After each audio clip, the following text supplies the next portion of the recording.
काय शाहू महाराजांनी हातरून ठेवलं म्हणून ही पाय पसरायला बसल्यात आता.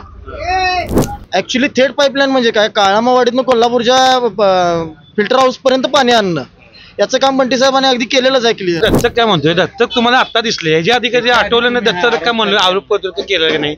आता इलेक्शनला शाहू महाराज उभारले म्हणजे तुम्ही दत्तक म्हणताय ना, तुम्ही तुमच्या कामाबद्दल बोला ना.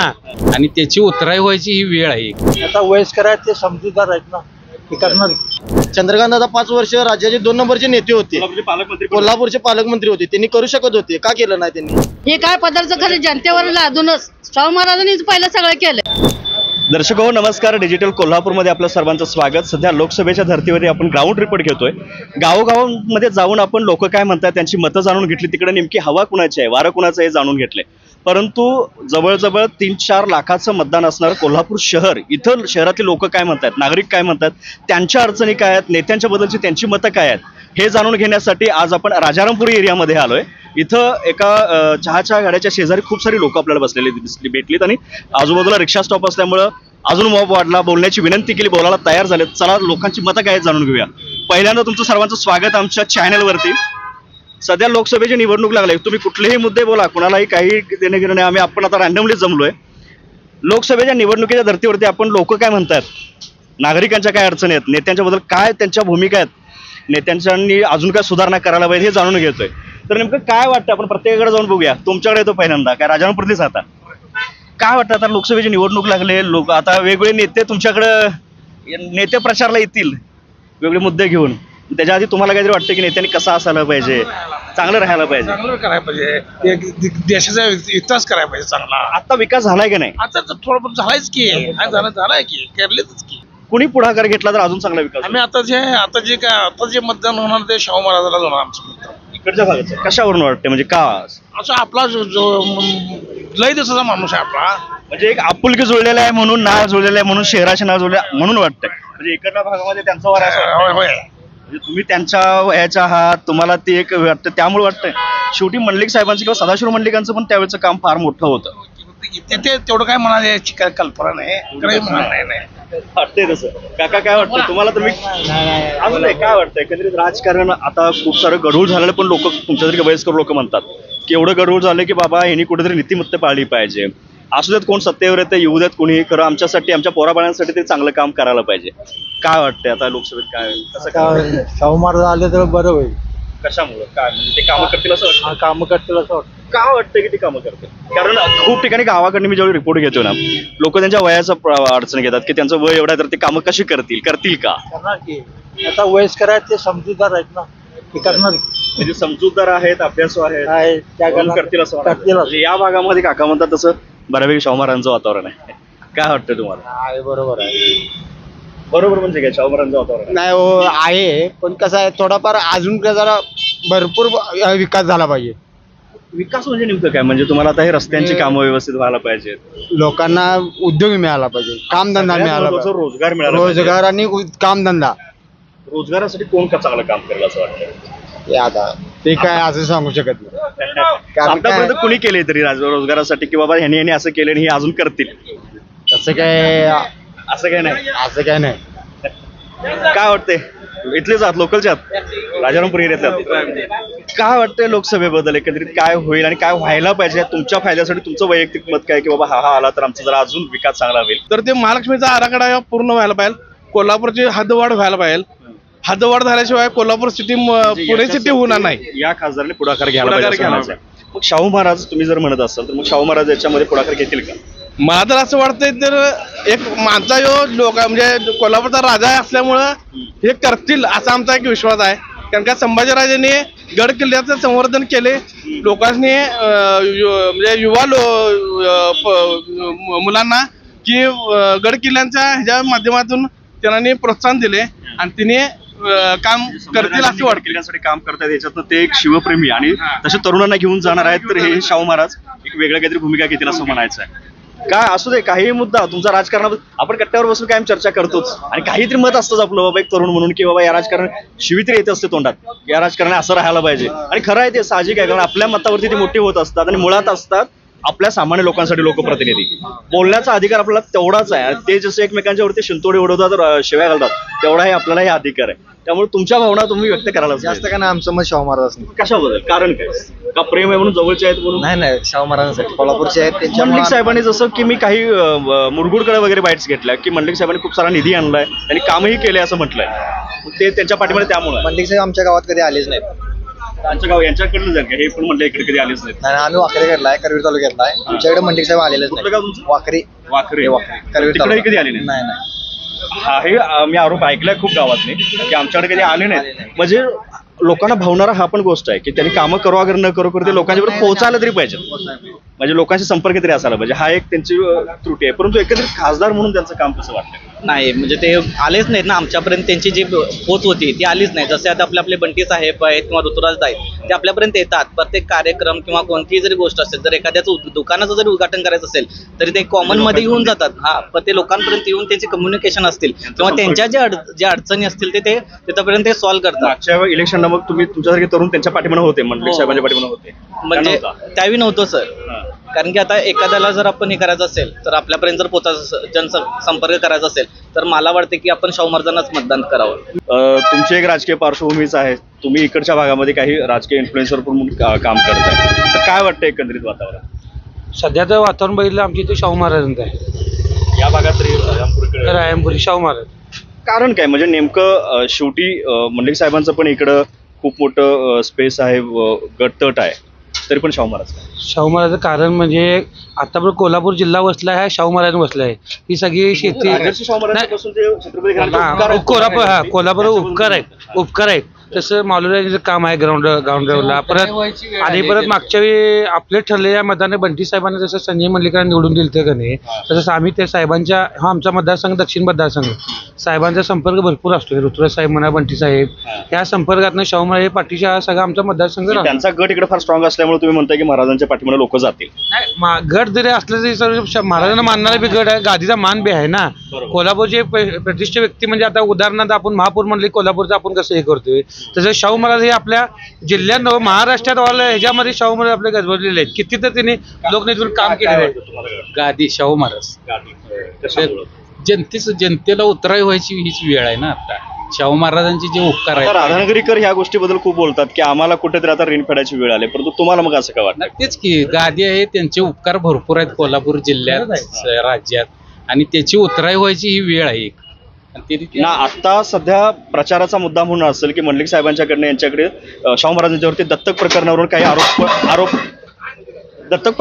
आरोप पण केले गेले. नाही शाहू महाराज येणारच, त्याचा काय परिणाम होईल? काही होणार नाही. लोकांच्या दत्तक काय म्हणतोय, दत्तक तुम्हाला आता दिसले. ह्याच्या आधी कधी आठवलं नाही दत्तक काय म्हणलं, आरोप केलं की नाही. आता इलेक्शनला शाहू महाराज उभारले म्हणजे तुम्ही दत्तक म्हणताय ना. तुम्ही तुमच्या कामाबद्दल बोला ना. आता मागच्या तुम्हाला लोकांनी निवडून दिलं, सगळ्या जनतेने निवडून दिलं की पावणे तीन लाख मतांनी तुम्हाला निवडून दिलं. कशासाठी दिलं? काय ते कामं करशील म्हणून दिलं ना.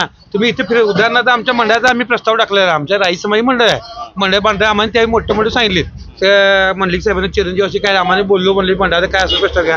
आणि परवा बी एक महिना दीड महिन्यामध्ये एक ओपनिंग संदर्भात आधी त्यावेळी आम्ही त्याच्या चिरंजीवला बोललो, आमच्या मंडळाचा विषय आहे साहेब तुम्ही बोलल्या, आम्हाला 10 लाख रुपये मी निधी देतो म्हणून बोलले.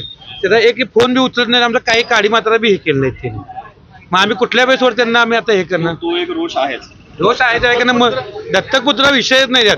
तुम्ही इतकं वर्ष आता लोक एवढी माझ्यामध्ये शाहू महाराज गेल्यानंतर किती ते पेढ्या झाल्या आपल्या 1-2-3 पेढ्या झाल्या असतील.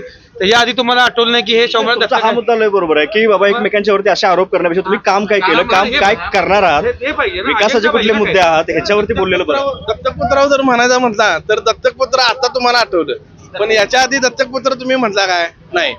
कुठलाही नगरसेवक म्हणजे नगरसेवक असू दे, खासदार असू दे, आमदार असू दे, हा निवडून आल्यानंतर पहिला महाराजांच्या पाया पडाय किंवा त्यांना भेटायला जातोच. त्यामुळे त्या आशीर्वाद घ्या जात होते. मग आता तुम्ही त्याच्यावर आरोप घेऊन काय उपयोग? मला वाटतं काही जणांनी हाही फोटो ट्विट किंवा शेअर केला सोशल मीडियाला. 2019च्या निवडणुकीच्या वेळेला स्वतः संजय मंडलिक साहेब वाड्यावरती जाऊन महाराजांचे आशीर्वाद घेतानाचे काही फोटो आहेत सध्या की त्यावेळी मतांना सपोर्ट मिळावा म्हणून. तर मग आता काय ऑब्जेक्शन घेताय असं एकंदरीत तुम्हाला म्हणायचं? वैयक्तिक टीका टिप्पणी करण्यापेक्षा आपण कामातून हा मुद्दा बरोबर आहे. कारण सामान्य नागरिकांना पाहिजे काय असते बाबा आम्हाला की त्यांनी काम करावं. आणि पुढे काय करणार आहेत, आमच्या यासारख्या तरुणांसाठी काय करणार आहेत, हीच प्लॅनिंग असायला पाहिजे. एक मुद्दा आहे की जण काय म्हणतात शाहू महाराजांनी छत्रपती शाहू महाराजांमध्ये वयस्कर आहे. आता वयस्कर कोण नसते तर नरेंद्र मोदी बी वयस्करच आहे. देश चालतातच ना ते कसे बिन. आमचे शाहू महाराज वयस्कर कसल्या दृष्टिकोन द्यायचा. आता एकेकाने बोलतात ना शाहू महाराज वयस्कर आहेत. मग त्यांचं शाहू महाराज ऐक ना कोल्हापूरच्या या तर बाहेर बोला या. मोदी आता 4 वर्षांना आता उठलाय. 8-9 महिन्यात आता मोदी फिरायला आलाय. त्याच्या अगोदर कुठं होता मोदी? विकास केला म्हणे किल्ले. कशाचा विकास केलाय? काय गॅसवर 400चा गॅस 1200 रुपये करून ठेवलाय. जनताच्या डोक्यावर सगळं महागाईनं त्रस्त नाही. साहजिक आहे, कारण महागाईचा त्रास हा सगळ्यात जास्त सामान्य नागरिकांना होतो, करोडपती लोकांना कधी होत नाही. बरोबर. महागाईमुळे सगळ्यात जास्त महिलांना याची जाणीव होत असते की बाबा महागाईची इफेक्ट हा सामान्य नागरिकांना होतो. त्याच्यावरती शासनाने सगळ्यात जास्त काम करायला पाहिजे. तरुणांना सगळ्यात मोठा प्रॉब्लेम असतो बाबा रोजगारी, उद्योग व्यवसाय उभा करण्यासाठी काहीतरी शासनाकडनं मदत व्हावी. काय वाटतं एकंदरीत लोकसभेबद्दल काय व्हायला पाहिजे, काय करतील लोकसभेच्या निवडणुकीत? आता आपल्या दक्षिणचे आमदार ऋतुराजदादा पाटील आहे, त्यांनी मिशन रोजगार अंतर्गत दक्षिण मतदारसंघात एवढा रोजगार मेळावा केला. IT पार्क कोल्हापुरात येण्यासाठी एवढे प्रयत्न करत आहेत. इतके चांगलं नेतृत्व शाहू महाराजांच्या पाठीशी उभा असताना भाजपसारख्या बाकीच्या नेत्यांची काही गरजच नाही आहे. आणि त्यांनी भाजपचे जे कुठले आता राज्याचे खासदार असतील किंवा बाकीचे कुणी असतील, आताचे सध्याचे विद्यमान पालकमंत्री असतील, त्यांनी लोकांसाठी काय केले, त्यांच्या रोजगारासाठी काय केले हे तरी एकदा सांगावं.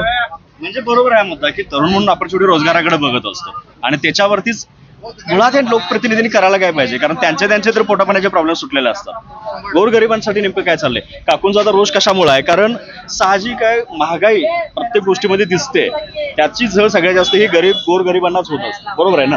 तर याबद्दल ही लोक बोलणार आणि याच्यावरतीच लोकप्रतिनिधींनी मुळात काम करायला पाहिजे. तुम्हाला एकंदरीत लोकसभेबद्दल काय वाटतंय? निवडणुकीत काय? शाहू महाराज.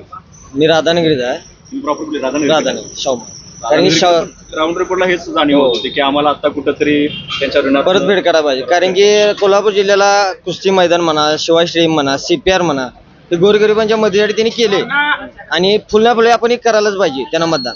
कारण की त्यांच्यामध्ये भरपूर आता राधानगरी तालुक्याला धरण बांधले, पाणी नाही त्या जिल्ह्यातली अवस्था तुम्ही बघताय. एक ते धरण बांधलं म्हणून तरी आपण मतदान करायचे, बाकीचे न काय बघता पिढ्यानं ज्यानं ते आपल्याला पाण्याची सोय त्यांनी करून दिली ते फार मोठी आहे. याच मुद्द्यावर परवा एकाने मला फार छान उत्तर दिलं की काँग्रेसने काय केलं असं म्हणणाऱ्यांना सांगतो म्हणलेत की वरची जी धरणं आहेत, राधानगरी धरणाव्यतिरिक्त सगळी धरणं बऱ्यापैकी त्या काळात बांधली गेली काँग्रेस काळामध्ये, आणि आता धामणी प्रकल्प जो आहे मासुर्लीचा तो रखडला गेलाय, बांधला गेला नाही. तर त्या भागात जाऊन बघा पाण्याची वणवा किती आहे. याचा अर्थ आता आजूबाजूला आपल्याकडे जो सुकाळ दिसतो त्या धरणांच्या मुळे आहे. तर त्याचं कुठेतरी ऋण आपल्यावरती आहे आणि ते कामं आहेत त्याची कुठेतरी. तुम्ही 25 वर्ष पुढे पाण्या प्रश्न बंटी साहेबांनी आता थेट पाईपलाईन पिण्या पाण्याचा थेट पाईपलाईनचा विषय एक मोठा मुद्दा होता कोल्हापूरला. आता कोल्हापुरात इतके वर्ष टीका टिप्पणी होते नाही. आता टेक्निकल प्रॉब्लेम त्या थेट पाईपलाईनचा जर समजून घेतला, ऍक्च्युली थेट पाईपलाईन म्हणजे काय, काळामावाडीतनं कोल्हापूरच्या फिल्टर हाऊस पर्यंत पाणी आणणं, याचं काम बंटी साहेबांनी अगदी केलेलंच आहे क्लिअर. तिथून पुढचं जे काम आहे, आज महानगरपालिकेचे अधिकारी जर काम करत नसतील तर बंटी साहेबांना दोष देण्यात काय अर्थ नाही. लोकांनी काय याचं एक कारण सांगितलं की निवडणुका न झाल्यामुळं प्रशासक आहेत आणि त्यामुळे त्याच्याकडे त्यांचं लक्ष राहत नाही. लोकप्रतिनिधीच त्याचा दोष आमच्या लोकप्रतिनिधींना म्हणजे बंटी साहेबांना देण्यात काय पॉईंट नाही ना. बरं, तुमचं भाजपचं सरकार 5 वर्ष होतं, त्यावेळेला बरं थेट पाईपलाईनचं काम का केलं नाही? चंद्रकांत दादा 5 वर्ष राज्याचे 2 नंबरचे नेते होते, कोल्हापूरचे पालकमंत्री होते, त्यांनी करू शकत होते, का केलं नाही त्यांनी? त्यांनी उलट थेट पाईपलाईनला त्यांनी खो घातला होता चंद्रकांत दादांनी. कारण त्या सरवडे सोळांपूरच्या शेतकऱ्यांना सांगितलं की ही पाईपलाईन जर गावात गेली तर तुमच्या घरादारांना धोका आहे म्हणून. ही अडवणूक करण्याचा प्रयत्न केला, चांगले काय केलेलं. आज शाहू महाराजांसारखं उदाहरण घ्या, राधानगरी धरण, रंकाळा, हे पाण्याचं स्रोत तर त्यावेळी त्यांनी निर्माण केलं म्हणून आज भागात पिण्याचं पाणी, शेतीचं पाणी. कोल्हापूरचं वैभव जे आहे ना आणि कोल्हापूरचं नाव जे देशभर आहे ते राजर्षी शाहू महाराजांच्या पासून त्या छत्रपती घराण्यांनी वेगवेगळ्या उपकारातून कुठंतरी उतराय होण्यासाठी मुद्दा आहे, त्याला टाळत नाही. परंतु तरीही मंडलिक साहेबांनी आता सध्या दत्तक प्रकरण फार मोठ्या प्रमाणात उचलून धरले आणि जेणेकरून त्यामुळे ते शाहू महाराज आपले नाही काढू नका मला. तुम्ही काम काय करणार आहे ते म्हणतात ते बोलाय, पण त्यांना आम्ही मतपत्रिकेवर तेवढं बघितलंय. आजपर्यंत मतपत्रिकेवर कसले असतात तरी पोस्टरवर. बंटी साहेबांनी ज्या वेळेला त्यांना पाठिंबा दिला आणि आपलं ठरले हे ज्या वेळेला स्लोगन ज्या वेळेला फायनल झालं त्यावेळेलाच त्यांचा विजय निश्चित झालेला. त्यांची ताकद नव्हती ती 2,70,000 निवडून यायची. म्हणजे मल्लिक साहेबांचे म्हणतात बंटी पाटलांच्या पुढे निवडून आले. हे सगळ्या मल्लिक साहेब आहे, आता संजय मल्लिक साहेब आहेत ना, हे बी त्यांच्या वडिलांचे सदाशिव मल्लिकच्या साहेबांच्या आशीर्वादामुळे त्यांना काय आहे जे मतदान मिळते ते त्यांच्या आशीर्वादाने मिळते. आता पण मिळत आलं ते वैयक्तिक त्यांच्या होय, काय शाहू महाराजांनी हातरून ठेवलं म्हणून हे पाय पसरायला बसल्यात आता. हे काय पदार्थ खरे जनतेवर लादूनच शाहू महाराजांनीच पहिलं सगळं केलंय. कोल्हापूर जे काय आता वैभव आहे शाहू महाराजांच्या कालकीर्तीचा झालेला आहे. आता नवीन कुणी काही केलेलं नाही. महिला म्हणून तुम्ही मगाशी महागाईवरती खूप पेशानं बोलत होता, रागानं बोलत होता. होय होय, तसं झालंयच आणि काय करायचं. किती महागाई भरपूर असते. 200 रुपये तुरीची डाळ. गॅसनं डोकं फिरून गेलं. लाकडं जळण मिळत नाही, गॅस मिळत नाही वेळेत. एसटीचं केलंय त्यांनी. काय कामाचं एसटीचं केलंय. बायका कशाचं हाफ तिकीटचं मोफत. गावाला जायचं काय फुकट आहे. आणि ते कंडक्टरचं बोलून घ्यायला लागतंय. कंडक्टरला काय पैसे द्यायला लागत नाहीत. त्यांचं तिकडनं येते तर कंडक्टरचं बायकासनी बोलून घ्यायला लागतंय. हे माहिती आहे तिथं मोदीला. नेत्यांनी बंटी पाटील साहेबांसारखंच असायला पाहिजे. जसं बंटी साहेब तळागाळात सगळीकडे लक्ष घालतात कार्यकर्त्यावर, तसे कोण घालत नाहीत नेते. या वर्षातून त्या वर्षी मतदानाच मागा येतात. तुम्ही इथलेच आहे का? इथलेच आहे. बऱ्यापैकी इकडे बंटी पाटील ग्रुप जास्त स्ट्रॉंग दिसतोय. इथंच नाही, पूर्ण जिल्ह्यात कुठेही जरी बघितलं, कुठेही जिल्ह्याच्या कानाकोपऱ्यात तरी बंटी पाटील. काय कारण वाटतंय? मी आता खेड्यापाड्यात बघतोय ना, त्यांचा मतदारसंघ नसताना सुद्धा गारगोटी, राधानगरी, चंदगडकडे मांडणारा एक तरुणांचा गट निर्माण झाला. ग्राउंड लेवलवरती उतरून पूर्ण प्रत्येकाच्या सुखादुखात सहभागी होणारा एकमेव जिल्ह्यातला नेता असा आहे कोण? बंटी पाटील साहेब. त्यामुळं ते जिल्ह्याचे नेते व्हायला लागले असं म्हणतात. सत्तेवर असू दे नसू दे, सत्तेवर नव्हते तरी सुद्धा त्याने आम्हाला सहकार्य केलं इकडे. आजपर्यंत कुठलंच काम कधीच काम थांबलं गेलं नाही. आता बंटी साहेबांनी की नाही सांगायला गेलं तर म्हणजे आता 2019ची निवडणूक झाली, त्यावेळी ऋतुराज साहेब आमदार म्हणून निवडून आले. त्यानंतर आमच्यातले बरेच भागातले लोक ऋतुराज साहेबांनी कामधंद्यासाठी लावले. आज मोठेपणा नाही, त्यांच्या विविध संस्थेतनी लावलेत. आता सध्या आपले जे बघताय तुम्ही सायबर चौक आहे, युनिव्हर्सिटी कॅम्पस आहे. म्हणजे विद्यार्थ्यांचे आता मी माझ्या बघण्यात मला 4 वर्ष आम्ही गेले 35-40 वर्ष करतो. विद्यार्थ्यांची हालत लई बेकार आहे त्या सध्या कंडिशनला. आता तुम्ही कोणत्याही विद्यार्थ्याची बाईट घेतला की तुम्हाला समजून येईल MPC थ्रू काय करणार आहे, काय आहे. किती जागानुसार दिसतात ना, दाखवायला जागा 25,000 30,000 एवढ्या जागा आहेत. त्यातल्या भरल्यात किती, अंमलात किती आल्यात हे अजून कुठं कुणाला काय माहीत नाही. जागेला म्हणजे पोरांचा अक्षरशः रोष आहे ह्याच्यात. तुम्ही कधी बी सायबर चौकात जाऊन बघा जरा, कधीतरी MPC पोरं आहेत त्यांना कधीतरी एखादी विचारा तुम्ही आता सध्या कंडिशन कधी आहे, काय दोष आहे. मी सरकारला नाही, सरकारनं केंद्रातलं सरकार त्यांनी केलं काम चांगलं असं नाही. 3 वर्ष कधी जातात, 5-6 वर्ष कधी जातात आणि पोरं आता 9-10 वर्ष अभ्यास करून अजून जिथल्या तिथे. याच्यासाठी शासनानं, प्रशासनानं, सरकारनं काय करायला पाहिजे? हे सरकारने जागा अवेलेबल करायला पाहिजे. आता ऑल केंद्रात मला मी म्हणत नाही, केंद्रात सरकार त्यांनी काम चांगलं करतात. वरची नेते मंडळी मोदी वगैरे हे चांगली करत नाही असं नाही बाबा, करतात ते करतात. आपल्या महाराष्ट्रामध्ये सरकारची वाट लावलेली आहे. पण ट्युशन फोडाफोडी राजकारण झाल्यामुळे राजकारण विस्कटले गेले आहे. 5 वर्ष कोणत्या पक्षाला दिले तर त्यात तुमचं कुठेतरी व्यवस्थित सगळी चालू होणार, ट्रॅकवर लागत नाही. तुम्ही हे 2.5 वर्ष त्याच्या 2.5 वर्ष बदले कुठल्याच पक्षाचा यात तडजोड राहणार नाही. मग यानुसार जनता सगळी वाऱ्यावर पडणार. हो, ह्यो फोडायला गेले की त्याला तिकडे जाणार, ह्याला फोडा गेले हे जे समजूत काढा. यांचे वर्ष 2-2 वर्ष त्यातच जातात. म्हणजे आमचं म्हणणं आहे की एक सरकार कुठलं बी स्थिर होऊ दे, पण स्थिर सरकार राहायला पाहिजे. त्याच्यामुळे विकासाचं थोडंफार काहीतरी मार्गावरती येईल. आता थोडा कोणाला काय काम घेऊन गेले, कोणाला सरळ हुकुमशाही चालली. मोफत धान्य 5 किलो होय ना, आणि 106 रुपये लिटर पेट्रोल. सिलेंडर 450 होतं त्यावेळेला स्मृती इराणी रस्त्यावर येऊन बसल्या सिलेंडर घेऊन, आणि 11:30 झाल्या कुठे गेल्या होत्या? हा एक मुद्दा आहे. कुठे गेल्या त्या? सामान्य लोक का बसल्यात? कारण 400-1100 वर गेल्यावर काय कसं आहे आता ते उत्पन्न वाढलं म्हणून. उत्पन्न कुणाचं वाढलेलं नाही. आंदोलन केलं, 700 शेतकरी मेलेत तिथं, त्याच्यावर कोणी आवाज अजून पण उठवला नाही. आणि बऱ्याचपैकी मीडिया मोदी सरकारनं दत्तक घेतल्यावानीच आहे. त्यामुळं जरी आवाज उठवला तरी ते आवाज दाबला जातो. ह्याच्यात गाडी घालून शेतकऱ्यांना चिरडतोय तरी देखील त्याच्यावर कुठले गुन्हे नाही. एकंदरीत हे वातावरणामुळे लोकांच्यात रोष आहे. आणि आता मेन बंटी साहेबांनी पाईपलाईन केली, पाण्याचा बायकांचा प्रश्न सुटलाय. पाणी आहे की पाणी? हा, येतंय पाणी. तसं आता उन्हाळ्यात येणारच की हो. खरं तरीही पाणी वेळेवर नाही किंवा ते आलं तरी टायमिंग नाही असं काहीतरी. मग आता ते काहीतरी त्याला अडचण असली तर तसं होणारच. ते पाईपलाईन काय तर तुटली असणार, काय तर फुटली असणार, त्या अडचण येणारच की ती. त्या सोडवून परत व्यवस्थित होईल असं म्हणायचं आहे तुम्हाला. सुरुवात तरी व्यवस्थित झाली एकंदरीत, त्यामुळे खुश आहात. इथं एकच गट मागचे माझ्या बोलण्याचं उद्दिष्ट आहे, मागचे आता महापूर किती 2 वेळा महापूर आला ते पाणी टेन्शन भरपूर गेले. शिंगणापूरचे पाणी पंप पाण्यामध्ये गेला.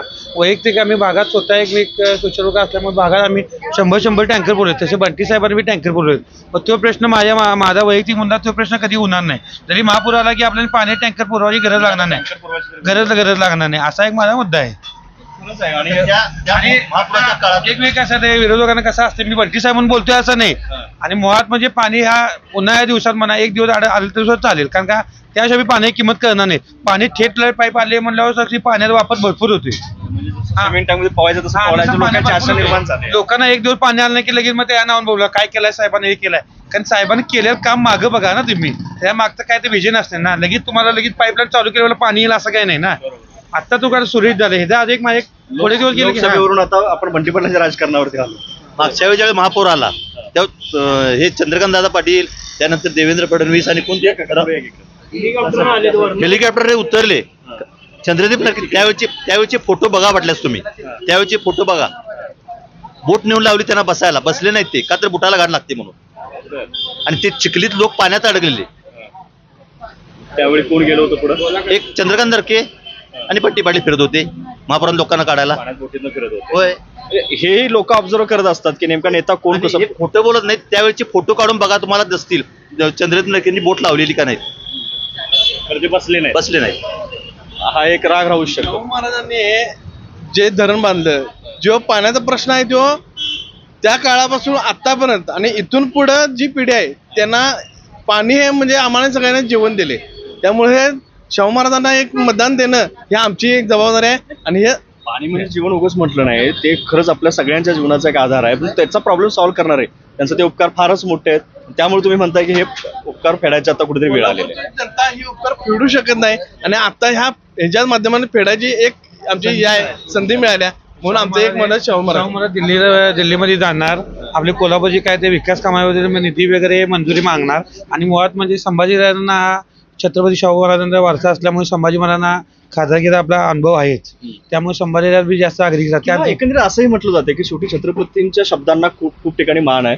म्हणजे साध्या आंदोलनात जरी कुठेतरी पुढाकार घेतला तर त्या आंदोलनाला वेगळा टर्न मिळतो. त्या पद्धतीने तुम्ही म्हणताय तसं की लोकसभेत जर गेले तर त्यांच्या शब्दांना किंवा त्यांच्या अर्जांना कुठेतरी एक रिस्पेक्ट असणार आणि त्यामुळे कामं पटापट होतील असं एकंदरीत म्हणायचं आहे. कामं बी होणार. परत मालुराजे आता आपले मालुराजे बाबा आहेत ना, छत्रपती मालुराजे, त्यांचं बी काम ग्राउंड लेवलला बघितलं की खूप छान आहे. असं म्हणजे स्पोर्ट्सच्या ह्याच्यात फुटबॉल असा, क्रिकेट, आम्ही वैयक्तिक स्पोर्ट्समॅन अण्णा म्हणून कधी बी आम्ही आमच्याबद्दल कधी बी काही मागायला गेलं की आम्हाला कधी नाही म्हणून स्पोर्ट्सच्या बाबतीत कधी झटकीकडे स्पोर्ट्सच्या पोरांसाठी ते अग्रेसिव्ह कायम असतात मालुराजी. एकंदरीत शहरामधलं वातावरण काय वाटते, मग काय होईल? वैयक्तिक एकंदरीत वातावरण बाकीचं काय असेल ते असेल. कारण हे शाहू महाराज 100% सिटी तर वैयक्तिक शहरामध्ये शाहू महाराज लीड नाही येणार. माझ्यामध्ये किती 75% शाहू महाराजांना 25% म्हणले की असलं. हे माझं वैयक्तिक म्हणजे मताधिक्यकडून जास्त असेल असं म्हणायचं. महेश जाधव त्यांनी सांगितलं की मंडलिक साहेब यांचे पीए सुद्धा फोन उचलत नाहीत, भाजपचे महेश जाधव. त्यावरनं समजून घ्यावं पाहिजे की त्यांचं काम कितपत आहे. बरोबर, हे तुम्ही जाणकार मतदारांनी लक्षात ठेवलं. एक साहजिक आहे. एकंदरीत मला इथं वेगळे पण मुद्दे हवे होते की वेगळ्या गटाचा कोणतरी मांडणारा वेगळ्या काहीतरी. एकंदरीत या ठिकाणी तरी बऱ्यापैकी शाहू महाराज आणि शाहू महाराजच का मंडलिक साहेबांचे काही दत्तक ज्यांनी जे मुद्दे काढलेत त्याच्यावरती नेमकं काय मत आहे हे लोकांनी भरभरून मांडलेलं आहे. थोडक्यात का असं ना फार छान मतं मिळालीत. तुमच्या सर्वांचे आभार, धन्यवाद.